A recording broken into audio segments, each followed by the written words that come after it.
Hi, this is Elizabeth Cermak from Your Highest Light, Master Life Coach and Certified Spiritual Coach, and I want to talk to you guys today a little bit about the transformation from fear to love. And I want to tell you first a little bit about my background. So like I said, I'm a Master Life Coach certified by the World Coach Institute and also certified by them to be a spiritual coach. And I graduated with my bachelor's degree in psychology and my master's degree in counseling. And after I graduated with my master's degree, I worked as a psychotherapist for a little bit over 10 years. I worked as a school counselor for 7 years before doing that. Well, I did some of it together. So I worked as a school counselor, I worked as a psychotherapist, and what happened was in 2007, my sister-in-law took her own life. And as anybody knows who's experienced the death of a loved one by suicide, it changes everything. And it changed everything in my life personally. It changed my family. Like, we were changed forever.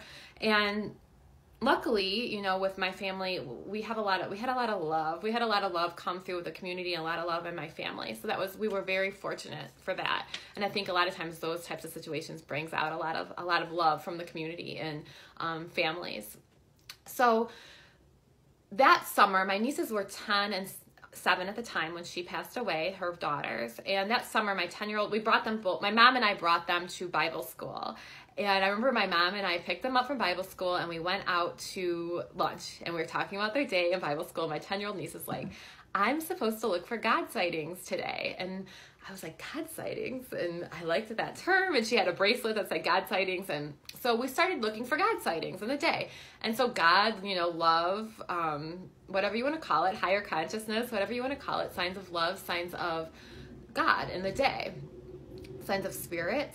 And it really was transforming for my family, because I feel like my nieces and my mom and I that summer, we looked for God sightings, and we told each other, like, one day my mom's God sighting was that I emptied the dishwasher. Like, I didn't know that made such a difference in her day.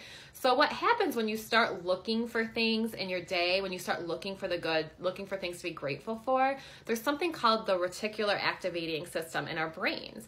And it's in charge of filtering out what you don't need, right? So it will, and it also helps you find what you're looking for. So how, like, if you believe something, you end up finding it. So if you believe the world is scary, you find scary things in the world. If you believe the world is safe, you're going to find safe things in the world. And it's amazing how our brain blocks out things that we don't want to see. I've had an experience recently where, I'm not going to get into it, but it was really weird. It was just a comparison thing. And once it was pointed out to me, the difference, I could see it. But before I knew what the difference was, I could not see it. So it's just really weird how our brain sees what we want it to see. So when we really activate that, when we activate that looking for gratitude, when we activate looking for different things, there's actually research now, neuroplasticity of the brain, that we can change our brain. So we actually are changing the pathways in our brain, and we're cultivating more of a peaceful, compassion, love, empathy, where we can cultivate those feelings. So what ended up happening was, with God sightings, like I said, it healed my family. And a little bit later on, some years later, I have had pretty severe anxiety my entire life, anxiety and depression I have struggled with my entire life. And when my anxiety started getting bad again, the anxiety I was feeling started getting bad again. And I went back to the God sightings, and I found that every time I went back to those, when it started getting bad, I would go back to those God sightings, and it was just miraculous. And so what I ended up doing was starting a blog about it. I got my website going, I was so excited. And it was just doing this blog, telling my story, talking about the transformation. It just helped me to do it even more. And it was amazing, the transformation that I was experiencing from the blog.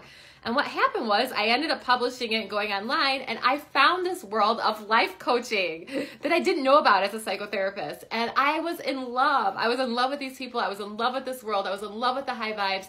I became obsessed with knowing what can go right with the human psyche, knowing what can go right with our emotions, instead of focusing on what goes wrong. So I started just into this world of life coaching, and I fell in love with it. I loved it. And I ended up going to be certified to be a life coach. And actually last summer in July, I totally left my counseling practice, and I'm now doing life coaching full time, and I have not looked back. I love it. Okay, so that's my story, and I wanted to share it with you guys today because this is my belief. Anybody, if I can find inner peace, anybody can find inner peace. I did not have it naturally. And I'm not talking about inner peace that I have inner peace for good now. I don't think anybody stays in a state of inner peace all the time. But when you cultivate that feeling of inner peace, you know how to get back there. And there are actually proven systems to get you there. I mean, there's things in this world now that we have proven through science. We know that meditation works. We know that forgiveness works. We know the loving kindness meditation works. So this stuff has been studied now, right? So I think back even 10 years ago, it didn't seem like this stuff was in the forefront of society because it felt too spiritual, like it wasn't proven. And now we've proven all of it. So anyway, my belief is that anybody can get to inner peace, that there's proven ways to get there, and that you can get there. And here's the thing too, is that I feel like a lot of people, we are afraid, right? So my belief is there is nothing to fear. There's really nothing to fear in this world. So if you walk and look at the people in the world, everybody seems to be afraid. So people are afraid of money. They're afraid of taxes. They're afraid of insurance. They're afraid of what other people think. They're afraid of social embarrassment. We're afraid of success. It's scary because I'm going to be public now. People are going to see me. What if I mess up? What are people going to think? What if I make somebody mad? So we're afraid of all this stuff that we don't need to be afraid of. And it's that part of our brain that was around, when human beings first came on the planet, we needed to keep ourselves safe, and we needed to run away from wild animals, and we needed to stay alive. And now that part of our brain gets out of control because really we are okay, we are safe. I always say you can be afraid I got this from Emily Williams, if somebody's breaking into your house or if there's a wild animal chasing you.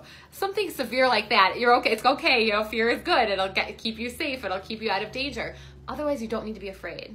And what happens is that when the fear sets in, we start overanalyzing things, we start thinking too much, we get anxiety, and then we freeze and we can't do it. We can't go further. So there's nothing to fear. That is my belief, that there's nothing to fear, that inner peace is available to everyone. And when we are in fear, when we're afraid, our creative part of our brain cannot function. So we are human beings, and my belief is that we are here to create, that we have this need to create. We have this need, people have children. I don't have children, but people have children, right? Because that's like an instinct. That's a need that people have to create something. And so this could be your career. This could be a relationship. This is your life. I talk about creating a beautiful life. When you cultivate more inner peace, you can create the life that you want. But if you don't cultivate that inner peace, you are living at the effect of the world, the effect of the fear of the world. So let's start cultivating more inner peace so we can get brave and live bigger, brighter, bolder lives. Okay, so I'm going to read something from A Course in Miracles. And A Course in Miracles is a psychological mind training program that helps us to identify with a thought system based on love instead of a thought system based on fear, which is the thought system of this world. Okay, so I'm going to use the word God here. You can always substitute love, higher consciousness. So this says, we walk to God. Pause and reflect on this. This is huge. We walk to God. We walk to higher consciousness. This needs to be a part of our everyday life. This is not just something you do in the morning and then forget about. This is a part of who you are. This is not like one part of the life circle. Spirituality, don't you love when they do that? Like family, fun, those life circles, and then they put spirituality as part of the pie. No, spirituality is not part of the pie. It covers the entire thing. Okay? It goes with everything. It goes with your marriage. It goes with your relationships. It goes with fun. So we walk to God. Pause and reflect on this. Could any way be holier or more deserving of your effort, of your love, and of your full intent? What way could give you more than everything or offer less and still content the Holy Son of God? We walk to God. The truth that walks before us now is one with Him and leads us to where He has always been. The truth. There's nothing to fear. What way but this could be a path that you would choose instead? why are we choosing other paths? Why are we choosing the path of the ego? Why are we choosing the path of fear?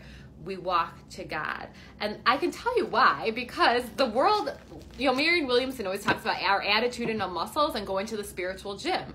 So when we listen to stuff like this, when we're part of a group that is bigger than us, we are raising our attitudinal muscles. We are working our attitudinal muscles to lift them up so they are not taken down by the fear and the stress of the world. So when you go to the gym and finally, you get the body that you want, you don't stop working out. You have to keep working out. You have to keep lifting those muscles. And the same is with spirituality. The same is with our thoughts. We have to listen to stuff like this. We have to be part of groups.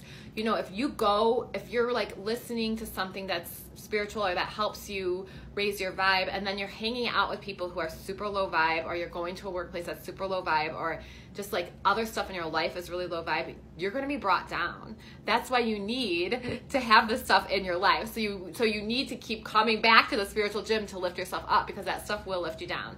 And if you don't keep coming back to the spiritual gym, you will be lifted down as well.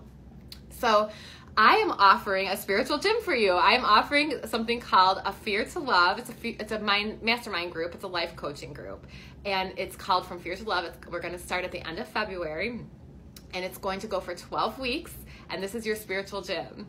So I'm offering 11 modules. Well, I'm sorry. It's going to be 12 weeks. I'm offering 6 modules so they will be coming into your inbox every other week, and they're going to be about creating space in your life. They're going to be about raising your vibe. They're going to be about meditation, mindfulness, exercises to help you raise your vibe and to cultivate more inner peace and to create the beautiful life that you deserve and that you need in order to really thrive.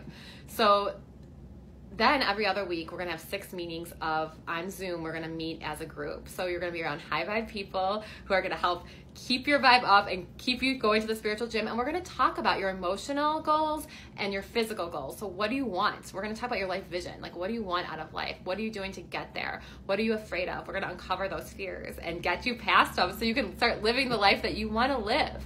Okay, so this is huge.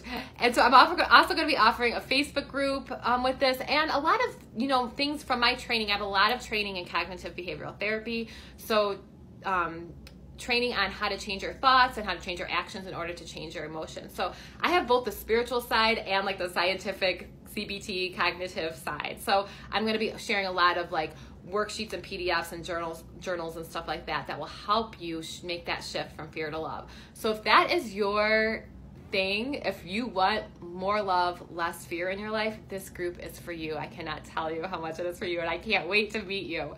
So the application is open until February 20th. I believe that's next week, right? But you get an early bird price if you apply by February 14th. So you got $30 off if you apply by February 14th. And I will let's see, this is going to be in my blog, so I will put the email I will put the link in my blog, and you will be seeing the link everywhere. I'll have it on my Instagram, in order to apply. So if you fill out the application by February 14th, if you hear me speak and you think this is for you, fill out the application by February 14th and you will get $30 off. Make sure that you fill out every question. It's like 5 questions. It's going to take you like not even 10 minutes to fill it out. But you put your information in there and I will be able to contact you as well. Okay, so I swear to you guys, a better is possible. A new reality is available to you. You just have to do it. You just have to make the decision. And there's certain steps that I can share, that have been proven that will help you get there. So the more inner peace you create, the more inner peace you cultivate, the more beautiful things you're going to attract, the more beautiful life that you're going to be able to create more beautiful life that you're going to be able to create, more beautiful things you're going to be able to create in your life. Okay. And oh my gosh, don't I know it? It's funny because as soon as you start leveling up in life, the fear comes back in. And so it's important to cultivate more of that inner peace, to keep cultivating it and keep coming back and keep coming back. I did a training. So if you check out my Facebook group, it's called Beautiful Mind, Beautiful Life. And I did a training yesterday, and the training was on decluttering your mind. And check it out, because I'm only going to leave it up there about a week or so. Check it out, but it was really good. I got a lot of good feedback on it. And it really talks about, I walk you through an exercise on how to declutter your thoughts. And it's really about what you can and can't control, So like our circumstances and our life, we can't control. So we can't control like what happened yesterday. We can't control other people. We can't control what other people are thinking. And we can cultivate such inner peace just figuring out what we can't control. Because I don't care how intelligent you are. I don't mean to insult anybody's intelligence. We get our thoughts and feelings all mixed up in this messy little ball. And when we can take them out and say, okay, I was feeling sad and I was thinking this, a thought is a sentence, a feeling is a word, right? We realize that we can change our thoughts and we can think different things. So like I said, the training yesterday was really about figuring out what you can and can't control. And then I'm going to end us with the serenity prayer, because the serenity prayer is all about that. So God, grant me the serenity to accept the things I cannot change, the courage to change the things I can, and the wisdom to know the difference. So if you are granted the serenity to accept the things you cannot change, with the first step, to accept the things you cannot change, those are our circumstances. If we can accept the things that we cannot change, we realize that the things that we can change in our life, and when we have the courage, when we have inner peace, we have the courage to change those things, because it does take courage. It's scary. So then when we cultivate more inner peace, we have the courage to change the things that we can, and the wisdom to know the difference. So that is the final thing, actually, is the wisdom, knowing what we can and what we can't control. So that's a little prayer that I want to leave you with. God, grant me the serenity to accept the things I cannot change, the wisdom to change the things I can. The courage to change the things I can, and the wisdom to know the difference. Let's say it one more time. Grant me the serenity to accept the things I cannot change, the courage to change the things I can, and the wisdom to know the difference. And what a life-changing prayer that one is. Okay, so go ahead and apply on the link that I'm going to be sharing on my blog and on my Instagram and everywhere. And I hope to see you guys soon from Fear to Love. I wish you guys all moving from fear to love this February, this Valentine's Day. Happy Valentine's Day, everyone. I love you guys all. I will talk to you later. Prudence is sleeping on my lap as always. Oh, she matches me today. She matches my sweater. How cute. I'll see you guys later. Bye.